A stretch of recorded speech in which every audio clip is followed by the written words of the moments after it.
There we go. Great. So we are going to get started, and a very, very warm welcome to everyone who is joining us today for our Live Well Live webinar. We're very, very thrilled to be here with you, and we love being with you on as many Mondays as we possibly can manage. We've got some bank holidays coming up in May, I believe. And so we're going to be switching over to the Tuesday of those weeks just to see how that goes and whether it's supportive for everyone who likes to come along on a Monday. Just to let you know, we are here. We're going to be sharing some slides with you, and then we'll have time at the end for your questions. If you've brought questions with you, do please put them into the Q&A box, and we will do our best to find those and answer them at the end. In terms of the questions that you've brought, if there's any personal health related questions, we tend to direct you back to your healthcare providers for those, but we'll obviously advise if that is the case. But if it's generic type of information, then we're very happy to take any questions around those. And just to let you know, I am Ruth Taylor. I'm the nutritionist with the Boots Online Doctor and also a registered nurse. And really, I work in the whole lifestyle medicine arena mainly, and will sometimes come onto the messaging system and answer some of your questions. But other than that, we spend a lot of our time creating lifestyle medicine advice that is looking at all of the evidence that there is out there so that we can sort of cut through all of the confusing messaging that we know we're all being bombarded. Very luckily joined today by our lovely Alison, and Raman is here as well, helping us with all of the IT. But Alison, I'm going to hand over to you to say hello. Thank you, Ruth. Good afternoon, everybody. My name is Alison Taylor Lamb, and actually, my experience with weight loss is with children. I worked in the school health team a while ago and was involved in implementing the National Childhood Measurement Programme. Gosh, that must be coming up to 20 years ago. That was first implemented. Um, so yeah, I had quite a lot to do with childhood obesity and healthy choices and working with parents. And then when I joined Boots 4 years ago, it would be this year, I've become very much involved in the weight loss service, which of course we only offer to adults currently. So yeah, I've learned an awful lot since I've been with Boots Online Doctor and seen many of your messages, many of your queries and concerns to do with weight loss and using weight loss treatments as well. So yeah, happy to be here today to contribute. Thank you, Ruth. Right, let's go for it then, Alison. So today we're talking about a really, really important subject all around the concept of weight regain once you've done all of the hard work and you've then been in this situation of gaining weight. We really wanted to talk about this because it's one of those situations that we all know that happens, but we perhaps spend a little bit less time thinking about how to prevent it. So we're also going to start with a poll to see how if this is something that affects you. Just to let you know, the poll is completely anonymous. There's no right or wrong answer, and we 100% will just share the results. But again, that's completely anonymous. So we're really interested to know if this is relevant or if you've got this as an experience in your back pocket. So I guess some of the things was thinking is this relevant for you? Have you lost weight in the past but then regained it? If so, how does that affect you? What impact has had on that? Does that make you feel like you're a failure? Do you feel as if your self-esteem has been really knocked negatively for that? Have you ever thought about how many pounds you've lost and then regained and then lost again? Have you ever stopped to think about the effect of all of this cycling of weight on and weight off in terms of your physical health? And really, what are you going to do differently? This is what we're here for today. We're here to think about what we could do differently to prevent this being your story going forwards, because for us, we want this to be your most successful weight loss journey, really, to date. We want this to be the time when you get it right and you keep it right, and that you don't have to keep revisiting that cycle. because we know how demoralizing it can be. I know personally how demoralizing that can be, and it makes you feel as if you're a complete failure, doesn't it? It makes you feel as if you're never going to crack the code, you're never going to manage it, you're never going to be where you want to be, you're never going to keep there. And it's sort of like we assign all sorts of qualities about our own selves in terms of our weight. Well, that's just not how we want it to be.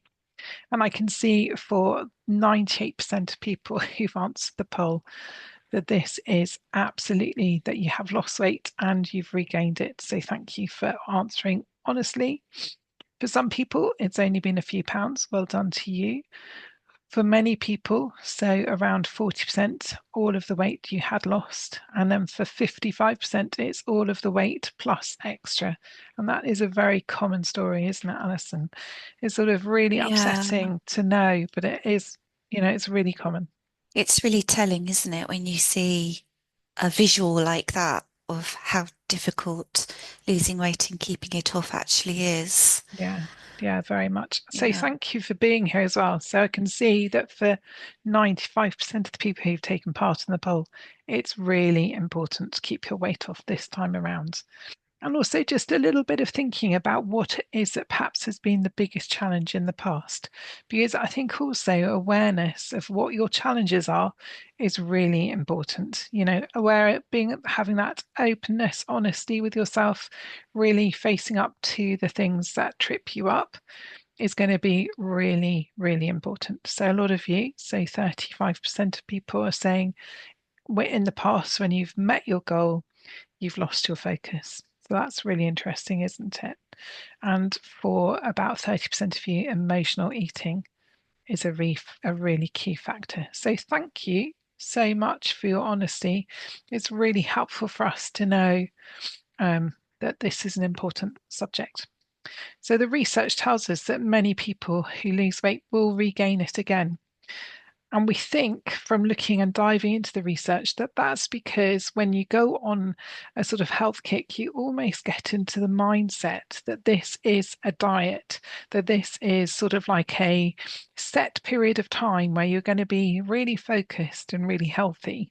And we know that sort of almost attaching that value to the changes that you make when you're losing weight is almost the road to failure. I know that sounds really dramatic and overwhelming, but if we have that mindset of the famine or the feast, that can be really unhelpful.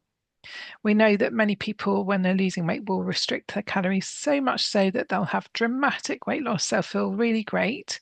But we also know that that isn't necessarily going to get you the long-term effects that you want. But we also know that actually adopting a lifestyle approach to food, to your health, to your lifestyle is the way to do it. And that is the way that leads to sustainable weight loss. And for anyone, I know there's a few familiar faces, so thank you so much for being here and coming back. But for anyone who's been following the webinars or the podcasts, or for anyone who's here for the first time today, welcome. But actually, what we want you to do is really follow the advice across the whole of the webinar series, because each of those webinars have been created to really help you sort of get on board with how you change this whole pattern across the whole sort of story and make it that lasting long-term success. So what is yo-yo dieting? Well, basically, for anyone who doesn't understand the term, and I'm not sure that there is anyone who doesn't, but just to make sure we're all on the same page, yo-yo dieting means that you have regained the weight that you've lost in the past. People often go into this cycle, so they can be almost like in the cycle of losing weight, regaining it, losing more weight, regaining it. And it could be a pattern that happens over decades. And we know from the research that if you're in that situation, which many of you are, please don't be put off, that it can just be a little bit harder to get where you want to be. And this is for all sorts of reasons. We know that when we lose weight quickly, our physiology will change. So we will sometimes lose a lot of muscle and fat mass. And so that can mean our basal metabolic rate, the number of calories that we have left to eat, that we can eat to just maintain our weight, reduces. So we really want to be thinking about all of those things. We're here to help you and support you. If you overly restrict yourself when you're on a diet, then we also know that one of the key things that is going to happen is you will have a rebound effect. And that sort of over restriction can lead to overeating and to binge eating. All of the research tells us this. There's lots of research now around this subject. And we know that over restrictive dieting can be a really negative sort of solution to weight loss because it really leads to all of those not so healthy behaviors. We also know that if you approach dieting in that way or weight loss in that way, then the research tells us that sort of within 2 to 5 years, it's very normal for people who have done losing weight in that way to have regained their weight by the end of that sort of 5 years. So we really want to get you out of that trap 100%. And that's why we're talking about this today. We do know, though, that whatever, if you have lost weight, even if you've had the sort of unhappy experience of regaining it, that the beneficial effect of having lost that weight, even in the short term, is still good. So don't feel like it's all bad news. We know that for your overall health, for your risk of diabetes, heart attacks, that actually having lost some weight, even if you've gone on to regain it, for your health, it can be still helpful. But what we also know is that when you're losing weight, what we want you to be focusing on is how you lose that weight. So we want you to be losing both muscle and fat mass. No, we want you to just be losing the fat mass, not the muscle mass, and to maintain your muscle mass as much as possible. So we're going to talk around all of those things. So I hope that's clear. I almost tripped myself up and got confused. So over to you, Alison. Thank you, Ruth. So, reasons for weight regain then. Uh, so, following weight loss, our bodies will need less energy, um, but even so, our hunger can increase, meaning that if we go back to eating the same amount as we were before, the weight is likely to come back on. So let's try and understand why we get weight regain. When we lose weight, the amount of energy needed to fuel our bodies is reduced. But appetite is also affected. And it's likely in the short term, you are going to feel more hungry. And this is to do with the set point, which Ruth is going to go into in a minute. But this is why changing your relationship with food is so important. Because as when you have lost weight, your food stroke energy intake needs to reduce in the short and the long term. When we lose weight, it is thought that our survival mechanisms kick in and trigger hunger. So then your body thinks it's not going to have enough fuel to survive. And we know, but we do know that this is not true. It's our physiology wanting us to return to our previous weight. And we also know that weight loss and restrictive dieting have been found to suppress production of our thyroid hormones. And if our thyroid hormones are low, this will then lead to reduction of our metabolic rate. So our resting energy use and resultant, our resting energy use and resultant weight regain. So I'm getting all my words muddled up. If we lose muscle, as well as fat, our metabolism will also reduce, meaning we need less calories to fuel our body. And this is why slow weight loss is so important. And it gives your body time to adapt and rebalance along the journey, rather than having big shifts in weight that don't allow your body to adjust. And thinking, going back to the thyroid point, I think that's why some of us do think that if we do struggle with losing weight and keeping it off, our thyroid could be the underlying problem. And we do see that in messages from our customers quite frequently, querying, could I have a thyroid problem somewhere? So it's quite usual to think that that could be the culprit. Yeah, it's true. And a lot of women, especially in the sort of hormonal phase of perimenopause and menopause, may have problems with their thyroid in that phase. It just seems to have a bit of an issue. A lot of our customers tend to be, or our patients tend to be in that sort of age range. So it may be that you are having a transitory issue with your thyroid, but it should settle down. But it is always worth getting those things checked with your GP as well. So it's going to talk a little bit about the set point theory, because this is something that actually is one of the things that can sort of cause a weight loss plateau and also can be one of the reasons why we regain weight once we've lost it successfully. So the whole point around set point is that our body is almost fine-tuned to maintain some level of stability. And that is what happens all of the time. We're constantly adjusting. We're constantly adjusting the amount of calcium in our blood. We're constantly adjusting our blood glucose to maintain stability. And one of the other things that we're trying to do is we're trying to maintain a stable weight. So our body is very fine tuned. I think it is very clever. It has a very clever mechanism at wanting to maintain stability, which it sees as healthy.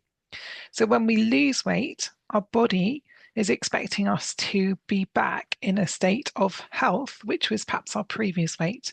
And that is what this set point is all around. You can, however, change your set point. So interestingly, if you've gained weight, your set point will go up.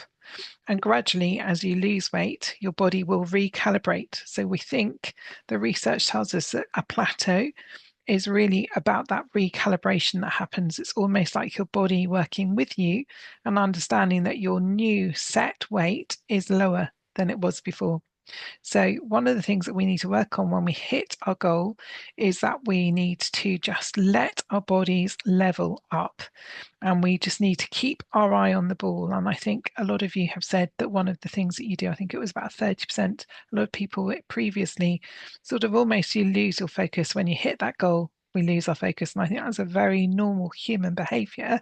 One of the things I think we're here to tell you today is keeping your focus when you hit that goal is really important. The maintenance phase for me is just as important as the weight loss phase. And I think we spend so much time anticipating working on our journey of weight loss that actually we rarely think about what we're going to do to maintain it. And this is crucial. It's absolutely vitally important for everyone who's here today, who's on a weight loss journey, to be thinking, okay, well, when I hit that weight that I want to get to, my magic number, or the size clothes that I feel really good in, then how am I going to keep myself there? There is a real psychological element here. So it's really important not to feel alarmed.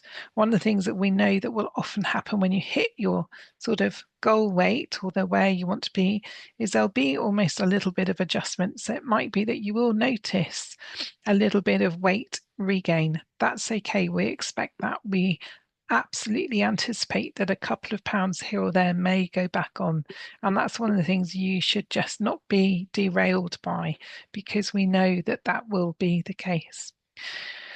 So we also know that our body will just do all of those compensatory mechanisms. So as Alison was saying, your hunger might step up a bit. You might feel additionally hungry for a while. So you need to be prepared for that. What are you going to do? You need to be thinking about the foods that you're eating, the types of foods that you're eating. We're going to go into in a minute. We do talk about these a lot, but I think it's really relevant today. It's about eating the right foods that keep you full, that really help to stabilize those blood sugars as much as possible and help to stabilize all of those hunger hormones as much as possible. And remind yourself there's a lot of trickery going on in your body at this point, and it's about you taking control and really getting that focus right. I hope that helps. What do you think about all that, Alison? I find it fascinating, don't you? Yeah, definitely. And going back to maintenance, because we've been offering our service for coming up to 4 years, I know we started supporting people with weight loss a little bit later than that, but now we're seeing people go through the cycle of weight loss, aren't we? And we are seeing quite a few people coming back saying that they're struggling to keep the weight loss off and maintaining their desired weight. So it is about working out those strategies. And I know we've talked about strategies, for example, how to manage cravings in previous sessions. But it's quite important to think about those strategies quite early on, and have a method in place that will help you tackle those possible rebounds that might lurk in the future. Yeah, very much so. So some of the ideas, Preparation, preparation. planning. What's that lovely quote? Fail to plan, you plan to, fail to plan, you plan to fail, or something like that. Flips around, doesn't it? Yes, that's the one. So we have to be really prepared and plan. So one of the most important things is to really hang on and reevaluate your why. Why did you want to lose weight in the first place? Why now is it important to you to keep this weight off? Have a reevaluation along your journey. Reevaluate when you reach your goal. Really work out what is important to you, and we're not talking about just the headline. We're talking about that deep-seated emotional reason, the real emotional connection. Sometimes we have to really go digging to figure out what it is. Is it about your family? Is it about you? Is it how you look when you go out? Is it that you can wear a favorite item of clothing and you feel fantastic? It doesn't matter to anyone else what that is. It can be as big or as small a thing as is important to you. It really doesn't matter, but it's about you understanding that emotional connection. We talk about stress in our stress and cortisol. We talk about stress and cortisol in our stress webinar. That happened a couple of weeks ago. There's a replay available for that on YouTube for anyone who missed it. But one of the things that we know is that managing stress is really important. And stress can be emotional stress. It can also be the stress that our body is under. So if we're experiencing a lot of stress from an inflammatory condition, it's how you eat in a way to reduce that inflammation as much as possible. So think about stress as what's going on in your body as well as what's going on externally to you. We know that looking at a study called the Pounds Lost study, that different dietary approaches looked at the different dietary approaches to prevent weight regain. Interestingly enough, there is no perfect diet for weight loss. However, the most perfect diet for all of us, probably as humans, is introducing those healthy fats. Whether you're a vegetarian, a vegan, or a carnivore, it doesn't matter. Having healthy fats in your diet, following that sort of Mediterranean approach to eating for your health is probably the number one. And also the other thing that goes hand in hand with that is eating in a way where you're not tripping off high blood glucose, where you're eating in a way where the majority, that's like 80% of the time, you're eating in a way where you're balancing your blood glucose and you're sort of like really not having those peaks and troughs, because the peaks and troughs are going to lead to cravings, they're going to lead to mood dysregulation, they're going to lead to you feeling low in mood. It can be really tripping in terms of just making you eat all the wrong foods even more and more again. So we really encourage you to follow something like our core eating plan. We're also in the process of just fine-tuning a GLP-1 eating plan for anyone on a medication, but it's very similar to the core eating plan. So Raman, if you don't mind sharing the link for that, that would be great. Also, the Mediterranean style of eating is really worth getting your head around and seeing what you can add in to your diet to bring in those healthy fats. Um, and then make sure you're eating protein. Protein we talk about a lot. It is absolutely crucial in terms of satiety, making you feel full, and really just giving you that mental and physical energy. So it cannot be underestimated. You want a good palm-sized portion of protein at every meal, and you'd be basing that on around 0.8 of a gram to 1 gram of protein per kilogram of your current body weight. So whether you've still got weight to lose, whether you've hit your goal, that's your sort of mechanism for working out how much protein you need. So have a look at those things. These are the crucial factors that can make the difference in the long run. Alison, what do you think? I'll just ask Ruth, that ratio you just explained there, is Yeah. that written on the core meal plan? I believe it is on the bottom of the core meal plan, but Okay. when I come off the webinar, I will check. I know it's definitely on the new guidelines around the GLP-1 core eating plan. So whether it is, because I've just been looking at that last week, so no, it's definitely there. Okay. But I'll check the core meal plan. Yeah, it's a good point. It should be on there. I'll make sure it goes on there if not. Yeah, I was just thinking that could be forgotten quite easily, couldn't it? That was Yeah. all. So what's your relationship like with food? Maybe time to have a little rethink, depending on what point you're at in your weight loss journey. Some of you may have already done this, but thinking exactly how you eat in addition to what you eat. So those 4 points there, mindful eating, uh, let's face it, food is very pleasurable for most of us. Although, having said that, I know two people in my life who actually see food eating as a chore and don't enjoy it at all. They do it because they have to live. I just can't relate to that at all. But I guess there are people out there with that mindset. Thinking about portion sizes and how we eat as well can be quite important. So this webinar is designed to help you understand the reality of weight loss and the challenges that you are facing. The maintenance journey is in many ways where the work begins, as we've kind of touched on before, and its importance. And we also know that restricting food, so food restriction can lead to inflated sense of the importance and the reward value of food.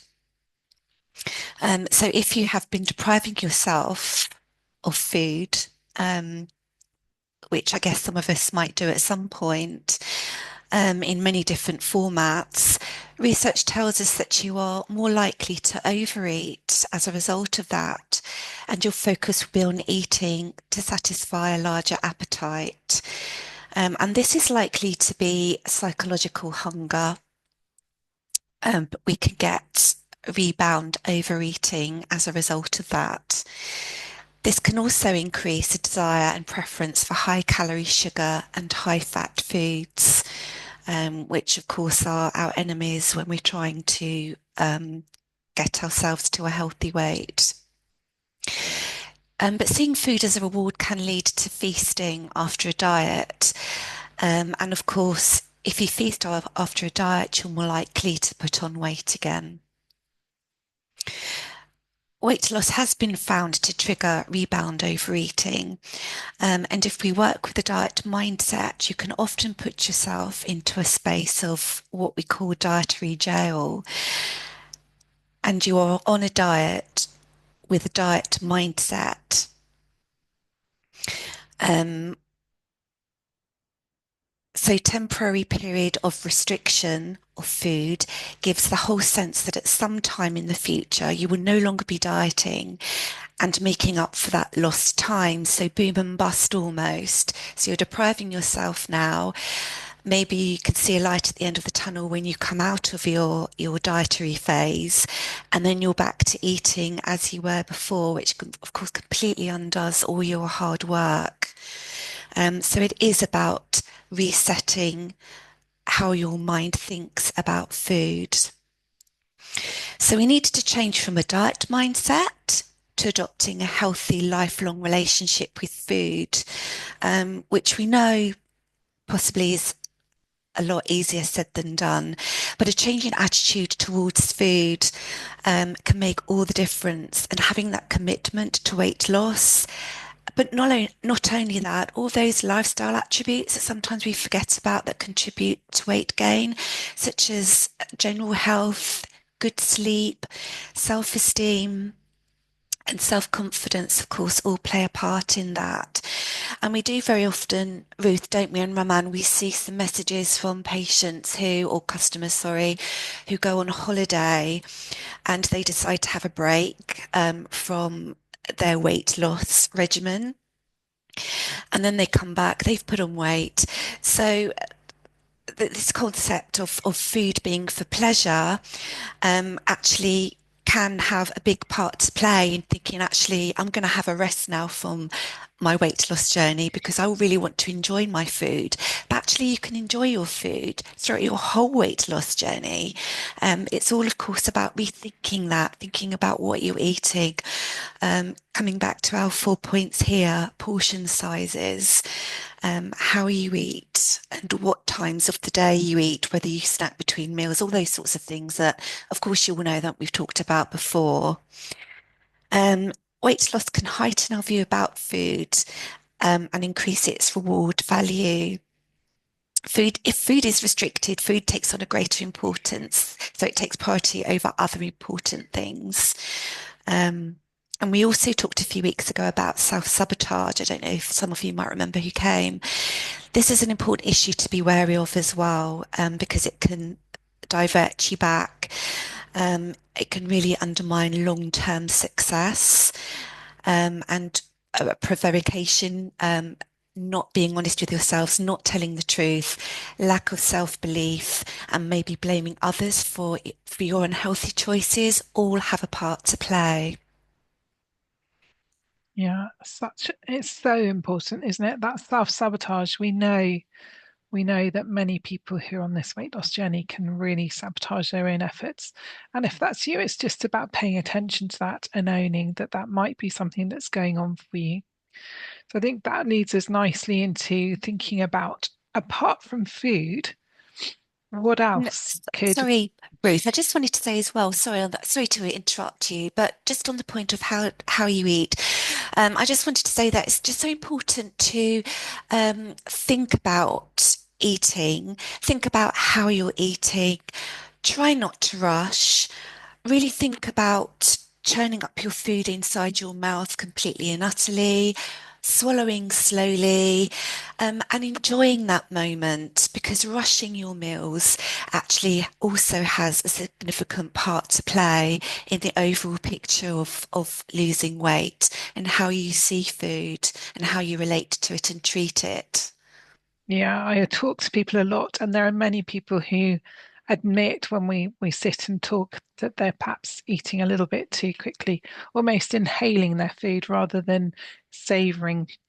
And actually, that's a really relevant point. We do talk about that in our How to Eat webinar as well. Again, if that's relevant to you, it's worth looking at the pre-recording, but we'll be running that webinar again probably in May for anybody who hasn't been to it or would like to come to it again. So one of the things we want you to start thinking about as well is what other things could become as important or more important to you than food, because we have all been brought up in a way where many of us have been taught to sort of almost like reward ourselves with food, soothe ourselves with food, use food as something to manage our difficult to manage emotions. And we really want you to start thinking, okay, if that's you, what else could you do instead? Because this is really important as well. So, one of the things that we've talked about before, and we're talking about quickly again today, is this sort of idea of a self care basket. And I came across this on one of my days when I was going down rabbit holes researching something for the lifestyle team. And I just thought this is a great idea. It's almost like having a little pot on your desk of nice things that you could do to treat yourself. So if you're feeling a bit glum or you've hit a wall and you'd normally go and reach for a cookie, what activity could you take out of this little jar? Could it be that you go and talk to a friend? Could it be that you just take 10 minutes and get outside? Could it be that you paint your nails, have a nice bath? There are all sorts of things for each of us. It's something different, but it's finding about the things that actually can make us feel a little bit better about ourselves or a little bit happier in our mood that aren't food. The other aspect of that whole self-care is about sort of being non-judgmental of yourself. So trying to look at things that you're doing in your life in a positive light. We know that that isn't always something that can come easily, but actually just really just reframing and practicing that whole process of gratitude, even if you're just thinking, I'm really grateful for this apple I'm eating, or I'm really grateful that this friend is part of my life. Choosing to reflect on things in a positive way can really help our whole mindset and can create those sort of pathways of happiness in our heads.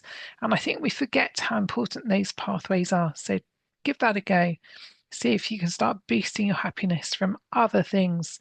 And also start really reflecting on your relationship with food.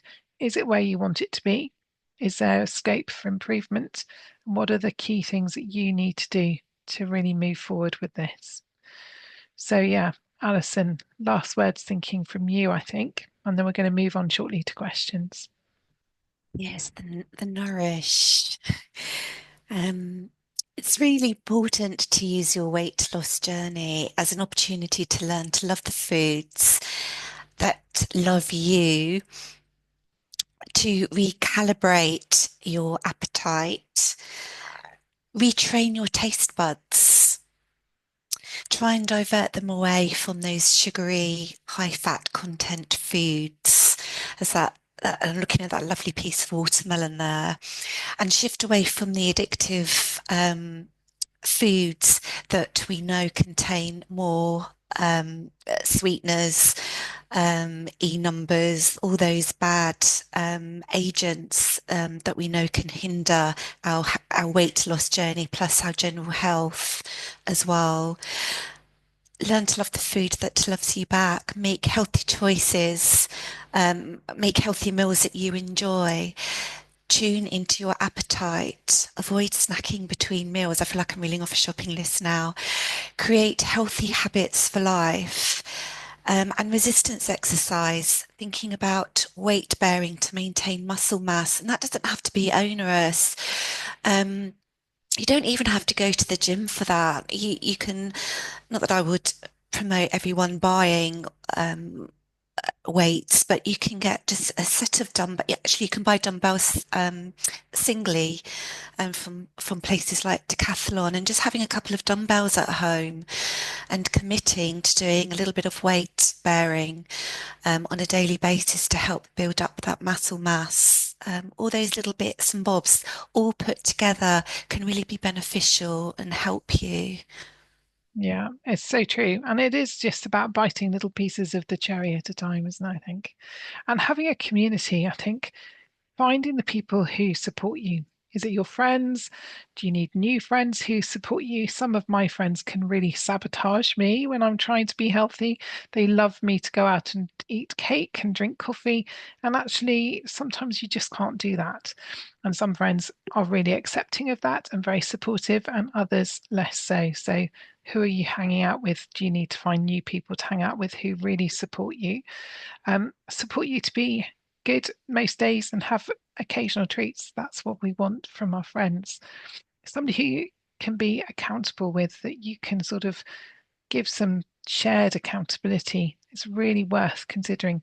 You can use us for a bit of accountability if you want to, but you may want to sort of think about where your community is and who's supporting you when you're not here.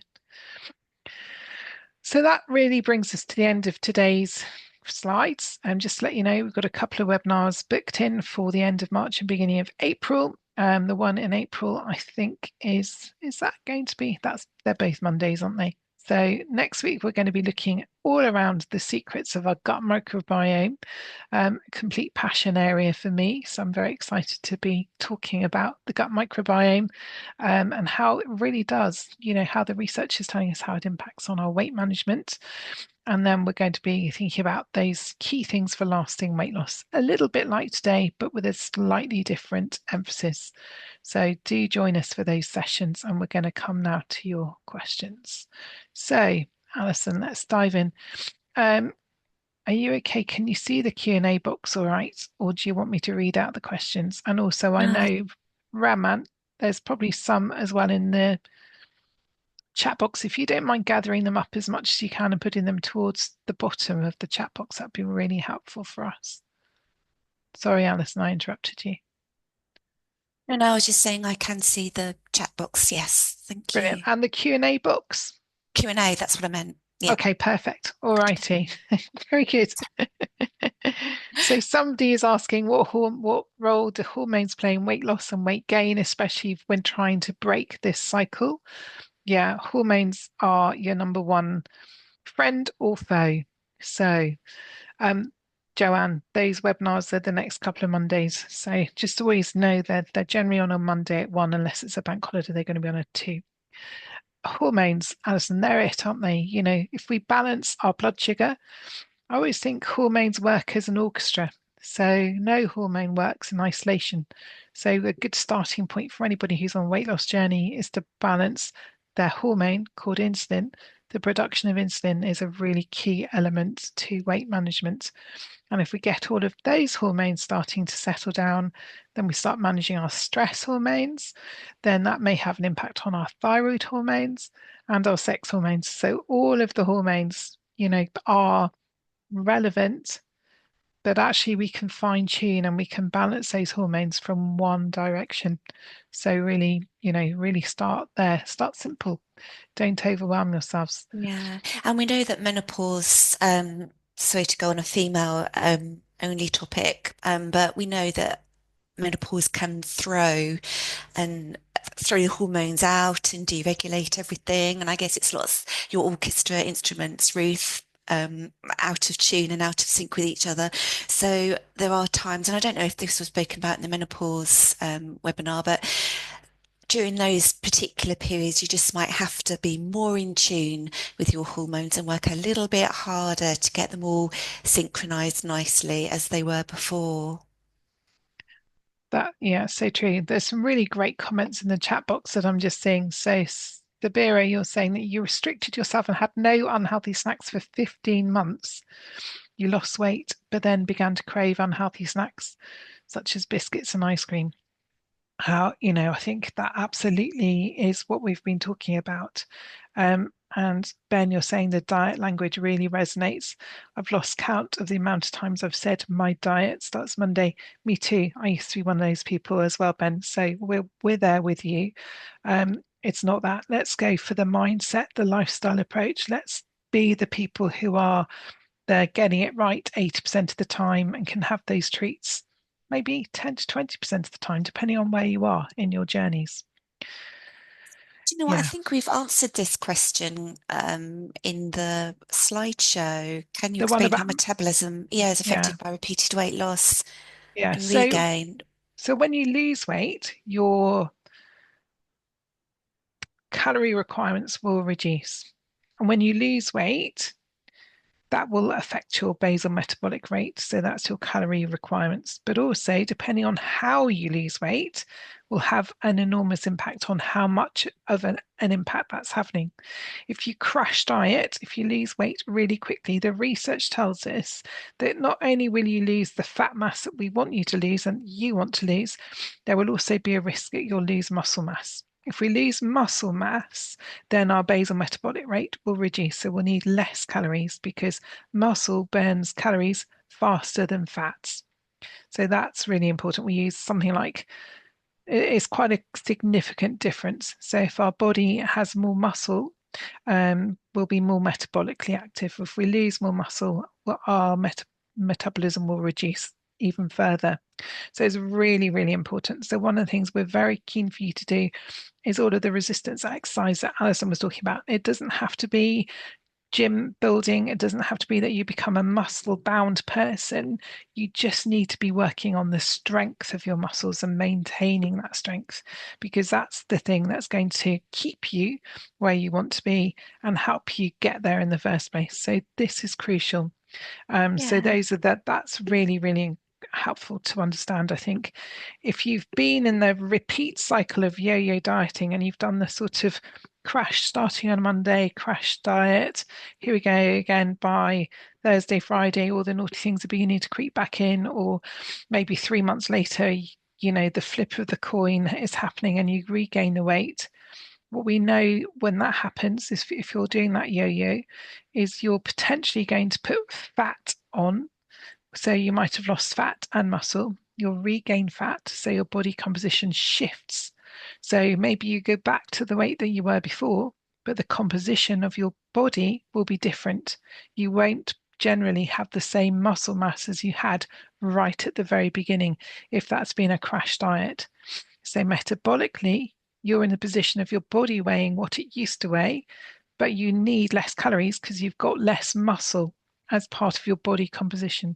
So it's a real vicious, vile cycle we want you to avoid.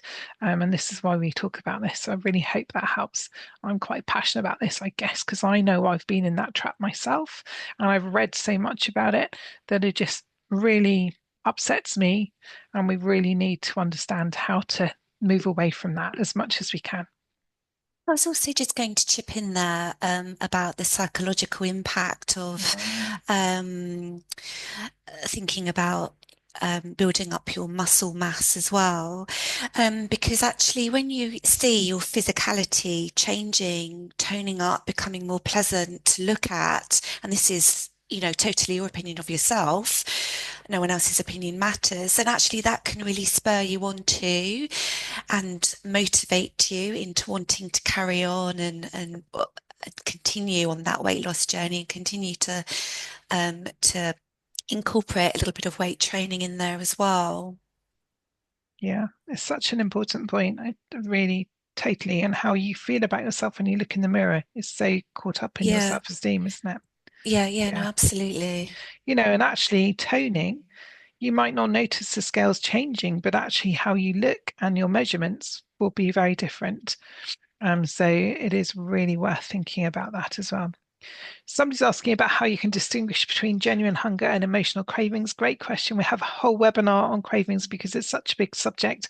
But in short, an emotional craving is something for, it's often that you're finding that it is a specific food that you're after in that moment. So it's generally a high fat or a high sugar food. It could be crisps, it could be biscuits, it could be chocolate. Some people will crave savory foods, but it's less common. But it's always that same food, and it generally has absolutely nothing to do with genuine hunger. It's all about something else that's going on in the background. You're maybe bored, you maybe need a distraction. It's maybe like 4 o'clock in the afternoon, and you always have a fix at 4 o'clock in the afternoon. It could be that you've had a really stressful meeting or a stressful conversation with somebody. There are always triggers. Try and find what your triggers are. That will really help. Yeah. Alison, somebody's asking a question. Do you want to take this one? How do you approach the concept of cheat days in a sustainable weight management plan? What would you say? How do you approach the concept of cheat days in a sustainable weight management plan? I'm struggling to understand because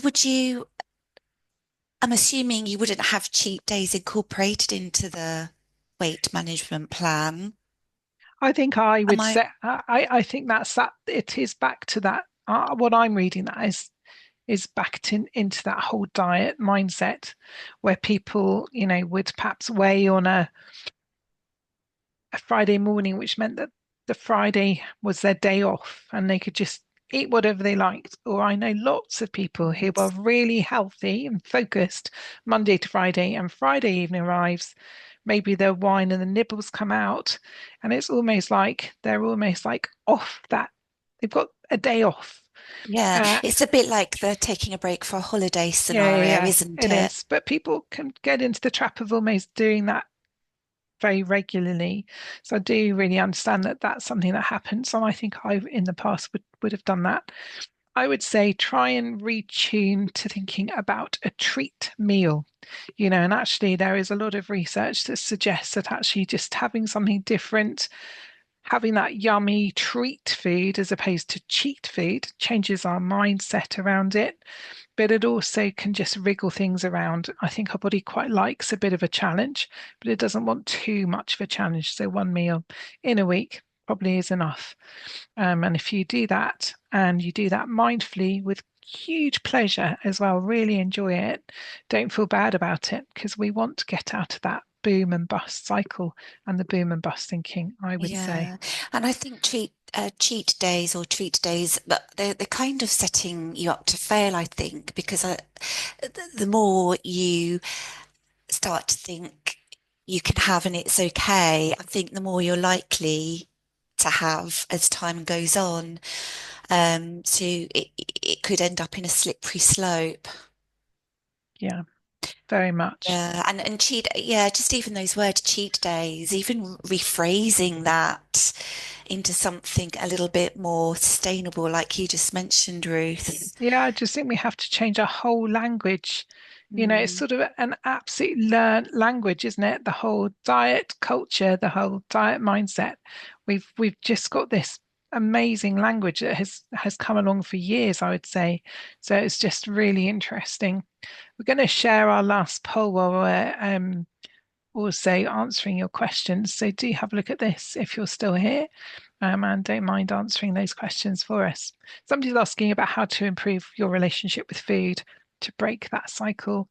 It's about mindset, it's about determination, it's about learning to love the foods that love us. And they're not necessarily the chocolates and the cookies. We love them sometimes, but they're not going to love us. It is following that core meal plan. Have a look at that if you haven't already.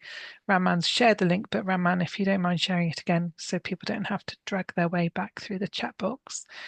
It's just about really being brave and really being determined, maybe writing a meal plan and actually planning a treat, but also just planning healthy foods, predominantly the foods that come as much as possible without packaging. I know we all have really crazy busy lives, so it's not always manageable, but really think about it. Do the meal planning. It really can make a difference. I hope that helps. Get someone to one support if you need it. Don't struggle on your own. Join a small group, get a group of accountable people who you want to work with. Do the thing that works for you. Somebody's asking about most sustainable dietary strategies to prevent weight regain. All of the strategies that we talk about on the Boots Online Doctor website are all sustainable long-term strategies. There's no gimmicks. We don't recommend any gimmicks. We don't want any quick fixes. We don't want gimmicks. We want sustainable learning, the new language of food, learning how to eat, learning the foods that love you back. We've got whole webinars on those. You can watch the replays, or we rerunning those sort of soon later on this year. In the next couple of months, I think they will be rerun. So have a look at those and do come along, and bring your questions as well. We really want to support you with that. A lot of questions around medication for weight management and whether it's sustainable in the long run, whether that's going to be something their weight is going to kick back in. Alison, my experience is that alongside those drugs is really important to change your relationship with food, isn't it? It's sort of like got to be a hand-in-hand process, even if you're three-quarters of the way into your journey and you're nearly there. It's not too late, but really start working on your relationship with food. Alison, yeah, are you yeah, with me on and that? yeah, absolutely. And as we mentioned before, pre-planning how you're going to maintain your weight loss after you finish taking the treatment and keeping a focus on that all the way through. If I know not everyone is using treatment who's with us today, but if you are, just making that a focus throughout your journey and not just thinking about the treatment that you're taking. And also, I just wanted to say a little bit on these the important changes. Now, I read a book not so long ago, and forgive me because I can't remember what it's called, but it's times, specific times throughout your day when you're so busy and so focused on what you're doing that you forget about everything else. And these moments, we're so absorbed in them, they actually provide us the most satisfactory and rewarding parts of our day. And so thinking about that and thinking about what you mentioned boredom earlier on, Ruth. Um, Thinking about everyone's life in general, what you do on a day-to-day basis, how your mind works, what you're doing to keep your mind occupied, what you're doing to keep yourself busy. Actually, your day-to-day routine can have a massive input on how well you can manage your dietary intake. Because if your mind is um, that distracted in what you're doing, then you're less likely to pick at food and keep away those cravings. And it was just a thought really about thinking about your day to day and what you do in your day to day that can help you manage all of this. Really interesting, isn't it? So being mindfully occupied and actually enjoying what you're doing, or being Yes. distracted in a positive way can really Yeah. help. Yeah, interesting, really Yeah. interesting. I'll If you grab can that. find the book, that would be great. We'll have it as a resource to share. Be really Yeah. nice. Yeah, we'll do. Brilliant. So a lot of questions about people worrying about their set point. Somebody saying that their set point has gone up progressively over a few episodes of losing weight and regaining it. It is, I think, the biggest thing, and it sounds so simple and we know it isn't, but it's that consistency. It's about not being derailed by the scales.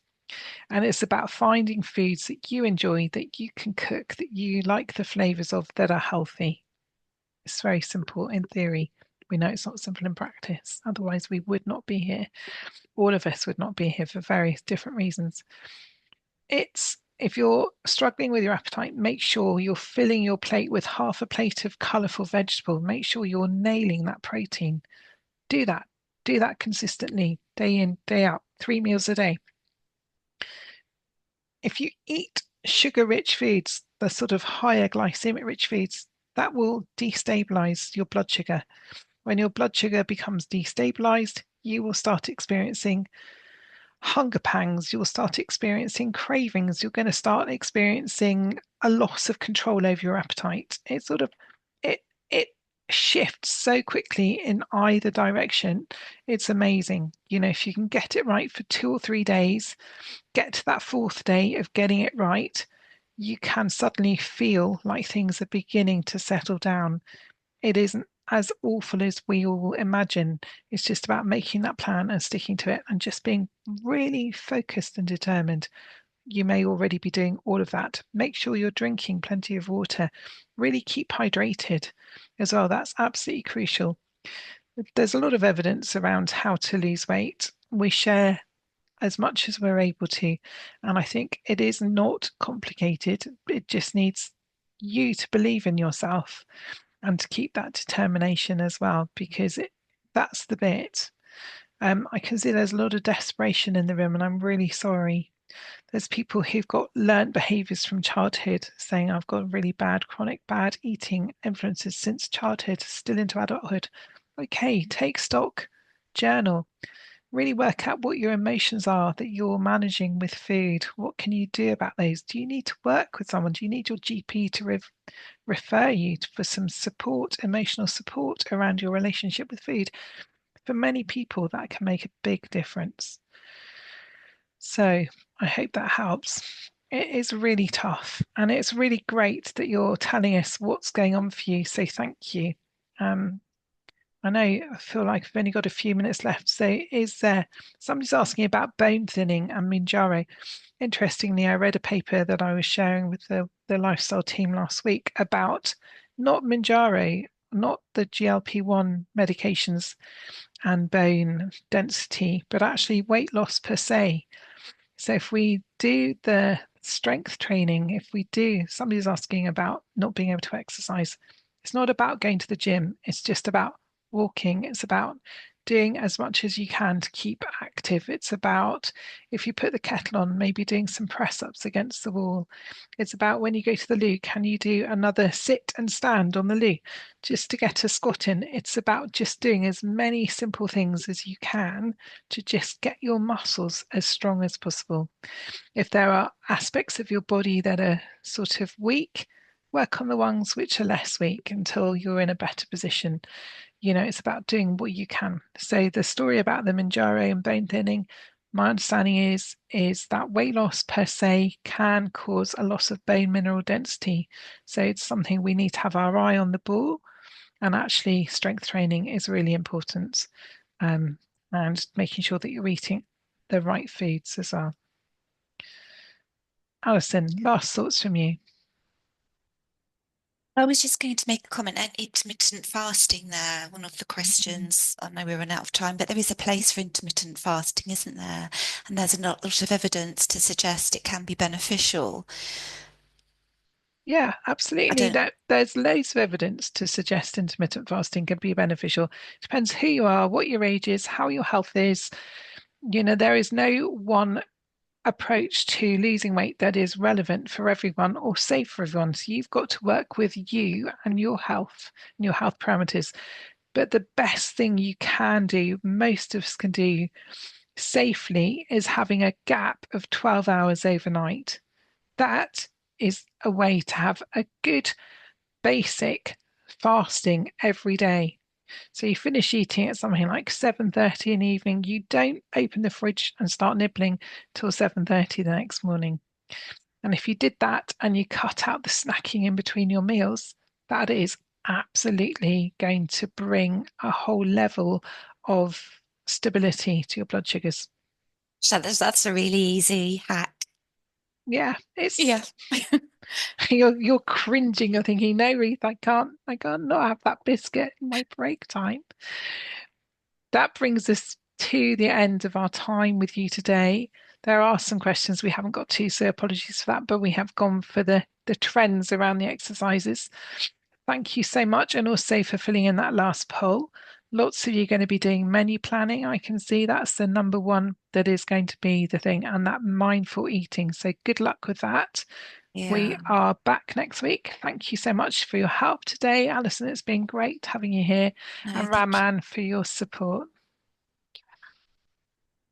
Yeah. And good old microbiome next week. I'm really looking forward to that. Hope to see some of you there, and take care, everyone. Bye bye, Bye. everybody. Bye bye.